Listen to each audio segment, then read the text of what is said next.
Mudar de país, começar uma vida nova, embarcar numa aventura, fazer novas amizades, comprar tudo novo, carro novo, móvel novo, roupa nova. Aquilo que para tanta gente pode parecer um sonho, já virou pesadelo de inúmeros pais, que tiveram muita dificuldade no processo de adaptação dos filhos durante a mudança de país. O meu filho no início ficou muito, mudei, não sei o quê. E ele chegou num lugar onde ele tinha que começar a fazer tudo de novo. Ele tinha de 13 para 14 anos. E o meu filho começou a não gostar. Depois de um tempo, ele falou, mãe, eu vou embora. E, cara, como assim? Ele, não, vou morar com meu pai no Brasil. E o meu mundo caiu, né? Eu falei, gente, o que eu fiz com a minha vida? Saí do Brasil, crente que ia dar um futuro melhor pro meu filho. O meu filho foi embora, eu tô agora em Portugal. Pra que serviu esse movimento todo? E quem viveu e sobreviveu a isso foi a Ana Paula Lobarinhas. O filho dela teve tanta dificuldade de se adaptar em Portugal que ele realmente voltou para o Brasil, onde foi morar com o pai. E foi por essa experiência com o próprio filho que a Ana acabou virando uma referência entre pais e mães que também vieram para Portugal e passaram pelo mesmo aperto. Os pais têm que entender que os filhos sabem quando os próprios pais estão inseguros com a decisão que eles tomaram. Porque todo dia a gente se pergunta, né? Por que eu vim? Então, eu acho que a motivação e a união da família nessa mudança é fundamental.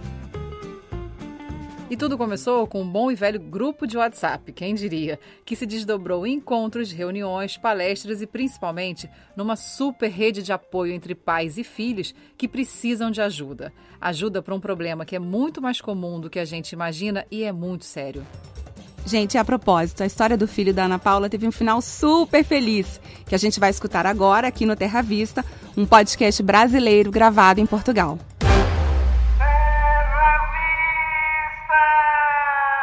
Eu queria que você contasse pra gente como é que surge a ideia de fazer um grupo de mães e pais de adolescentes. Eu acho que primeiro, assim, eu, Paula, pensando em tudo, é a motivação que traz a gente vir para Portugal, né? Ou a motivação que faz a gente sair do Brasil. Cada um tem a sua. A minha não foi por questão política, nem por questão econômica, nem a violência. Eu e meu marido, a gente queria mudar de país porque a gente queria uma qualidade de vida melhor. E a gente teve um processo de 2 anos até que a gente concretizasse isso. A gente veio 2 vezes antes para Portugal, porque eu sou muito friorento. Falei para ele, eu tenho que vir no inverno para ver se eu aguento. Aí a gente veio, a gente passou 1 mês aqui no inverno. Isso tudo antes de falar para os nossos filhos. E aí, quando a gente tomou a decisão que a gente ia se mudar, aí sim a gente começou a conversar com ele. Óbvio, adolescente até aquela coisa toda, né? Tudo muito legal, tudo muito lindo. Só que eu tenho um filho do meu primeiro casamento e meu marido tem um filho dele do primeiro casamento dele. Então, nós temos as questões dos nossos ex-maridos, né? Ex-maridos, ex-mulheres. Né? Enfim, quando a gente chegou aqui em Portugal, eu quero deixar claro que não é uma questão de Portugal. Eu acho que é uma questão de qualquer país que a gente vá. Seja Portugal, Estados Unidos, Canadá. É uma mudança, né? É sair da zona de conforto. Nossos filhos ficaram bastante mexidos, né? Eu vou falar do meu particularmente, porque cada um fala do seu, né? O meu filho no início ficou muito, mudei, não sei o quê, tarará, e depois que ele se deu conta que ele saiu da escola dele, que ele tinha uma escola maravilhosa, que ele estudou desde do início da alfabetização, ele tinha amigos da vida inteira, e ele chegou num lugar onde ele tinha que começar a fazer tudo de novo. Ele tinha de 13 para 14 anos, ou seja, ele estava nos 45 do segundo tempo, né? E aí começou a ter uma série de questões, não se adaptava, por mais que a gente diga países irmãos, é a mesma língua, tem milhões de questões diferentes, entendeu? E pro adolescente tudo é diferente, tudo é novo e tudo é questionador, né? E o meu filho começou a não gostar. Depois de um tempo, ele falou, mãe, eu vou embora. Aí eu falei, cara, como assim? Ele, não, vou morar com meu pai no Brasil, nunca morei com meu pai, vou passar essa experiência. E o meu mundo caiu, né? Mas, como durante a vida inteira, eu fiz psicanálise, ia em psicanalista, né? Fiz terapia, porque eu sou formada em Direito e trabalho na minha empresa de doces, né? Então, eu não tenho nada a ver com a área psicológica, isso fique bem clara. Mas eu falei assim, cara, meu filho tem que ir, né? Porque se eu não deixar ele ir morar com o pai, tudo que der errado na vida dele, ele vai achar que foi por minha causa, né? Porque eu deixei ele morar com o pai. Não deu certo a escola, foi porque eu não fui morar com meu pai. Não deu certo com a namorada, porque eu não deixei ele morar com o pai. Então, eu com o coração partido, eu falei, cara, vai vai morar com teu pai e seja o que Deus quiser, né? Eu sofria, assim... Eu falei, gente, o que eu fiz com a minha vida? Saí do Brasil, crente que ia dar um futuro melhor pro meu filho. O meu filho foi embora, eu tô agora em Portugal com o meu marido e o meu enteado, que é o meu filho do coração. Mas eu não tô mais com meu filho, né? Pra que serviu esse movimento todo? E aí, o meu filho foi embora.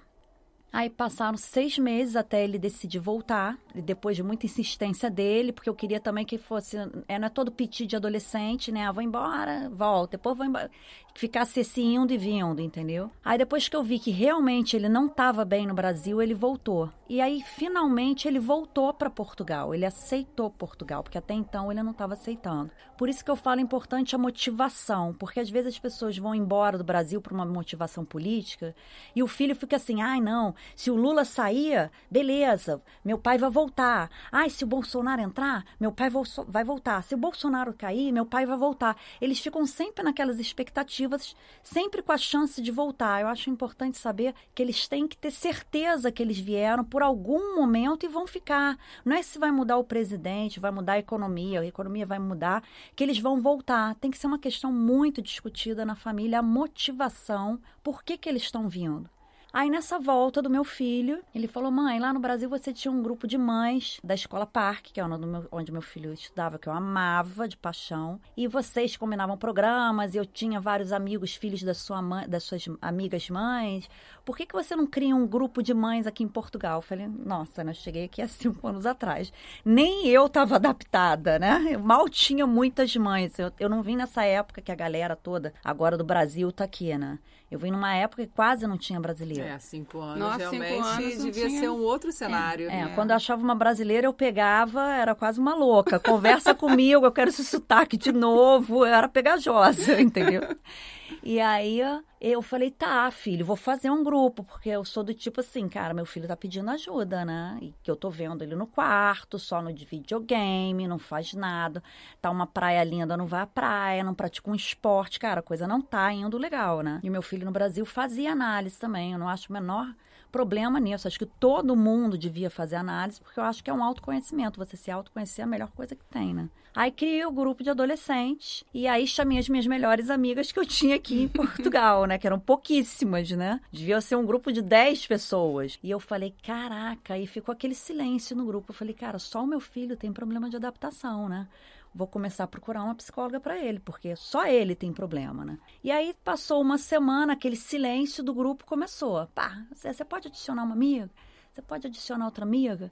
Aí eu comecei a ver que eu não estava sozinha nessa, né? Que outros jovens também estavam passando pela mesma coisa que o meu filho. E isso me deu uma tranquilidade muito grande. Que você não tá sozinha num problema, isso é muito confortante. E várias mães começaram a me chamar no privado. E nisso o grupo, já nessa época, já devia estar com 180 mães. E era muita gente me procurando com questões muito, assim, delicadas. E aí eu comecei, vou procurar...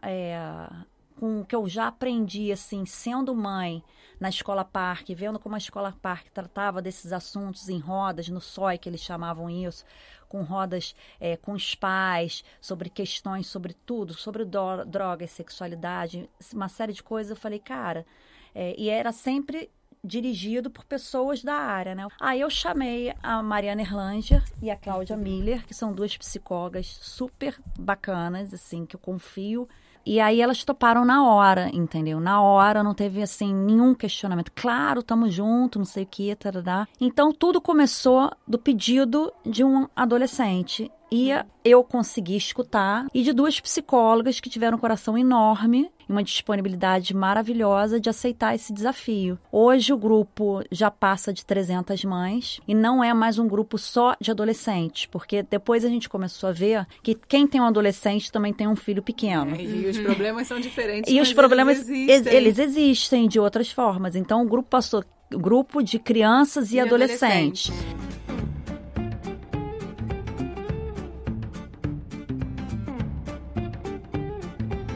história é ótima, porque é isso, você veio, você conheceu o país. Eu falo também muito por mim, eu tive a mesma experiência, eu vim, eu gostei, eu entendi que aqui seria um lugar bacana para os meus filhos crescerem. Você percebe que muitas famílias estão ignorando um componente importante das famílias, que são as crianças e os adolescentes? E eu não falo isso nem por negligência, né? Falo porque realmente é isso. É tanta decisão para tomar, que às vezes os filhos, a gente acaba achando que se eles estão com a gente, eles estão bem, né? Eu acho que às vezes as pessoas estão tomadas pela euforia de vir. E não acho essa questão da negligência, eu não acho nada disso. Eu acho que até as próprias crianças ficam eufóricas de vir. Naquele instante é maneiríssimo. Ele não está pensando como é que vai ser. Ele está pensando que ele vai pegar um avião, ele vai ter uma casa nova e vai comprar tudo novo, não sei o quê. Ele não está pensando nas dificuldades. E a família inteira está naquela euforia, entendeu?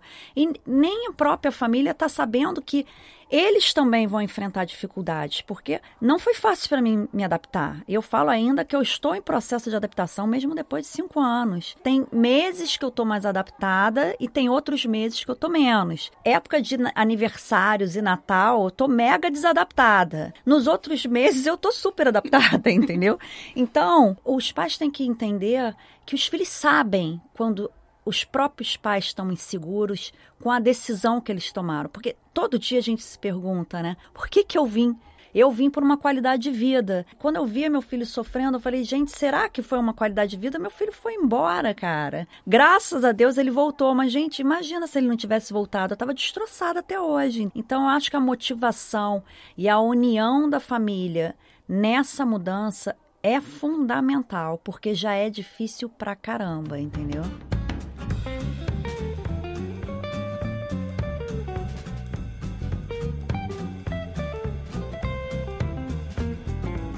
Nos relatos que você ouve no grupo, o que você percebe, assim?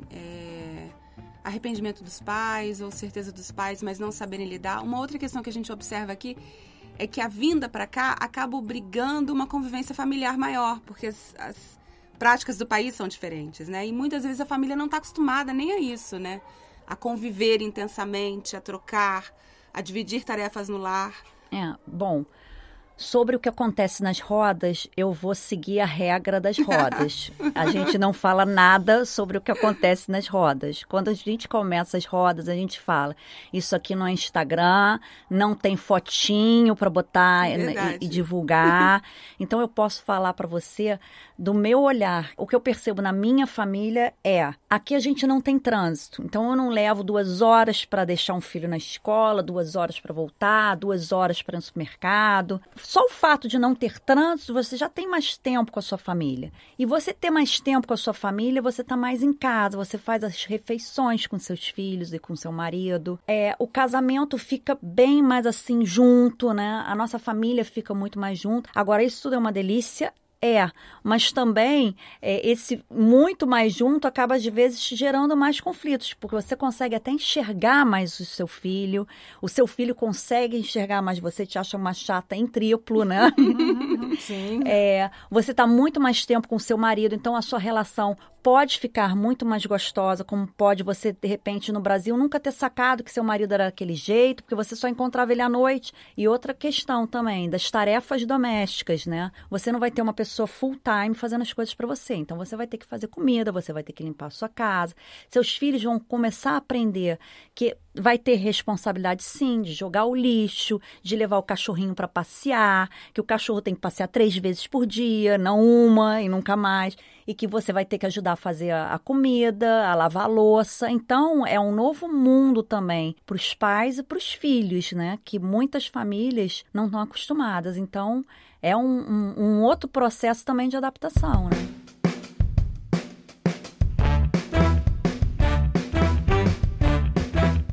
Paula, você falou então que encontrou acolhimento e um espaço de trocas nesse grupo que você formou com mães brasileiras. E de que maneira a escola te ajudou disso? Tinha psicólogas? Você chegou a levar alguns problemas na escola? Houve esse olhar de carinho e atenção com uma criança brasileira num país diferente? A metodologia aqui das escolas são completamente diferentes do Brasil. Eu não vejo esse olhar. A maior questão que eu, a Mariana e a Cláudia temos queremos é que a gente consiga levar essa sensibilidade para as escolas, porque as escolas, isso não é uma culpa da escola também, e não é uma culpa também de Portugal, não é nada disso. Talvez seja uma questão nova também para os professores portugueses, porque veio uma enxurrada de brasileiros. Talvez as escolas internacionais estejam um pouco mais bem preparadas para esse tipo de adaptação. Porque eles estão acostumados a lidar com esse tipo